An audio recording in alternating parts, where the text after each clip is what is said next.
നമസ്കാരം. പ്രധാന വാർത്തകൾ.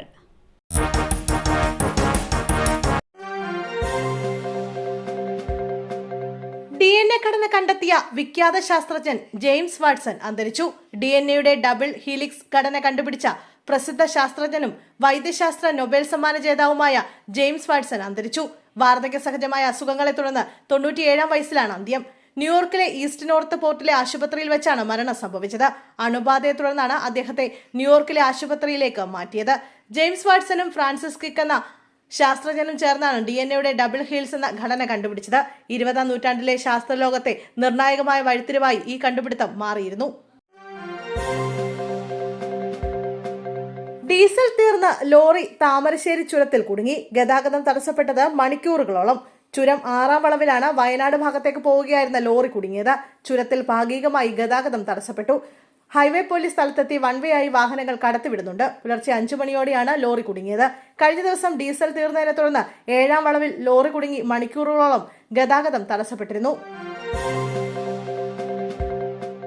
ഉറങ്ങാൻ കിടന്ന യുവാവിനെ രാവിലെ മരിച്ച നിലയിൽ കണ്ടെത്തി.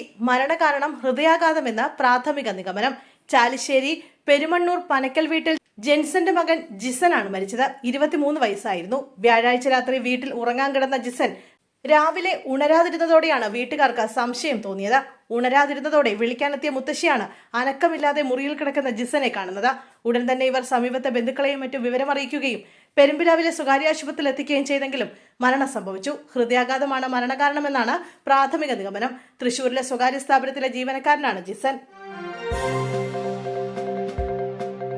ഇന്നു മുതൽ ഇടിമിന്നലോട് കൂടിയ ശക്തമായ മഴ. സംസ്ഥാനത്ത് ഇന്നു മുതൽ തിങ്കളാഴ്ച വരെ ഒറ്റപ്പെട്ട ഇടങ്ങളിൽ ഇടിമിന്നലോട് കൂടിയ മഴയ്ക്കും ശക്തമായ മഴയ്ക്കും സാധ്യതയെന്ന് മുന്നറിയിപ്പ്. ജാഗ്രതയുടെ വിവിധ ജില്ലകളിൽ കേന്ദ്ര കാലാവസ്ഥാ വകുപ്പ് യെല്ലോ അലർട്ട് പ്രഖ്യാപിച്ചു.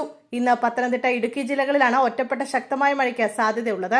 ഞായറാഴ്ച തിരുവനന്തപുരം, കൊല്ലം, പത്തനംതിട്ട ജില്ലകളിലും തിങ്കളാഴ്ച തിരുവനന്തപുരം, കൊല്ലം, ആലപ്പുഴ ജില്ലകളിലും ഒറ്റപ്പെട്ട ശക്തമായ മഴയ്ക്കുള്ള സാധ്യത നിലനിൽക്കുന്നുണ്ട്. ജാഗ്രതയുടെ ഭാഗമായി ഈ ജില്ലകളിൽ യെല്ലോ അലർട്ട് പ്രഖ്യാപിച്ചിട്ടുണ്ട്. കോട്ടയ്ക്കലിൽ വ്യാപാര സ്ഥാപനത്തിൽ വൻ തീപിടുത്തം. ഫയർഫോഴ്സ് സംവിധാനങ്ങൾ എത്തി തീ അണയ്ക്കുന്നതിനുള്ള ശ്രമങ്ങൾ തുടരുകയാണ്. പുലർച്ചെ 5:30-നായിരുന്നു തീപിടുത്തമുണ്ടായത്. സാധനങ്ങൾ വിലക്കുറവിൽ ലഭിക്കുന്ന സ്ഥാപനത്തിനാണ് തീപിടിച്ചത്. താൽക്കാലികമായി ഉണ്ടാക്കിയ കടയായതിനാൽ ഫ്ലെക്സുകളും മറ്റും ഉപയോഗിച്ചായിരുന്നു നിർമ്മാണം. ഇത് അപകടത്തിന്റെ ആഘാതം വർദ്ധിക്കാൻ കാരണമായി.